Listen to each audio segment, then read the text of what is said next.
I am not sorry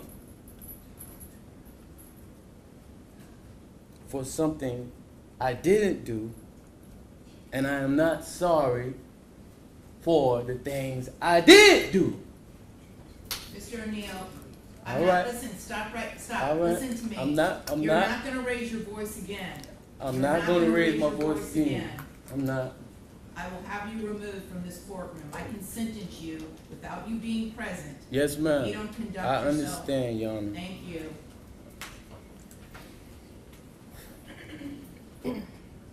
But I will say, I'm sorry for your loss. 19 years I've been at this job. I've seen human beings killed at the hands of others in every way imaginable.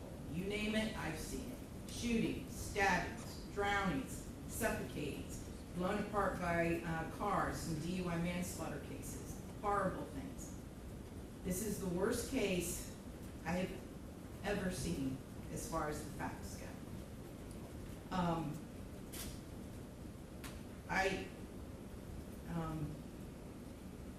When the person from fire department, when he testified, and when he said that he retrieved the body of Ronnie Oneal from the home, and all he could do was sob. It took every ounce I had not to start sobbing too.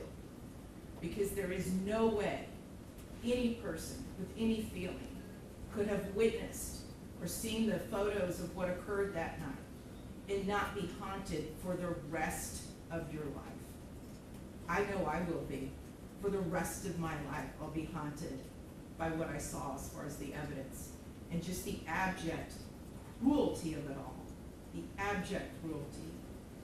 And I was aware, because I reviewed a lot of the discovery ahead of time, as you well know, did a lot of in-camera inspection of a lot of documents. And I was aware there was some evidence, at least, that when you needed to recover from your gunshot wound, that neither your parents nor your Aisha, Ms. Robinson, would let you come recover at their home. I don't know if it's true or not. I'm not going to get into a dispute. I'm just mentioning there was some evidence referencing that in the records. And all I could think about, because I knew that Miss Barron was not with you romantically at the time. And I knew that she just out of the goodness of her heart let you come stay with her. And it is beyond tragic that that critical decision ended in so much horror for her and for her children. It is unspeakably cruel what happened as a result of that one decision. The way that Ms. Barron died was horrific, and that 911 call, which captured truly all of it. You heard, and everyone who's heard that 911 call heard a death scream. If anybody ever wants to know what it sounds like before a human being dies, knowing that their death is imminent, that's exactly what it is. That was a death scream. We're going to see if it's true. But what happened to little Ronivia and to little Ronnie, but I'm going to focus on Ronivia, because she was special. And you could tell Miss Barron had done everything she could to create a beautiful home for her family. I noticed that the Ronivia's bedroom, before you set it on fire, you could tell she tried so hard to make her feel like a princess. Kenyatta did everything she could.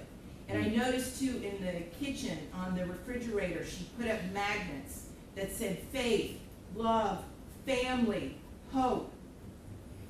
And then you know what else happened to that refrigerator during that night? It got splattered with blood all over it due to what happened. Little Ronivia, she couldn't scream, she couldn't run away, and she witnessed what you did to her mother as far as shooting her mother in the arm with the gunshot. She knew. And the horror that that child suffered. And she already had a life where she was born with challenges regarding her physical and her mental disabilities. But the pain and suffering that she suffered that night at your hands, unspeakable, absolutely unspeakable. And at the moment, that first time you struck her with that hatchet, and little Ronnie testified that all he could see was tears coming out of his sister's face.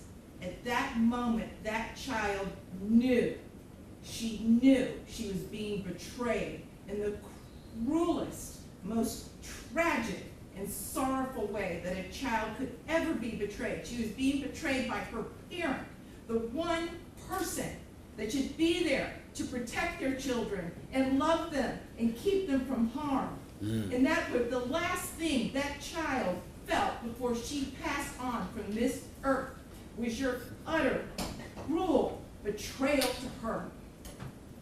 And I read somewhere, and I don't know if it's true or not, I have no idea, but I read somewhere that souls pick their lives, and that they know exactly how difficult their lives are going to be before they enter into this world.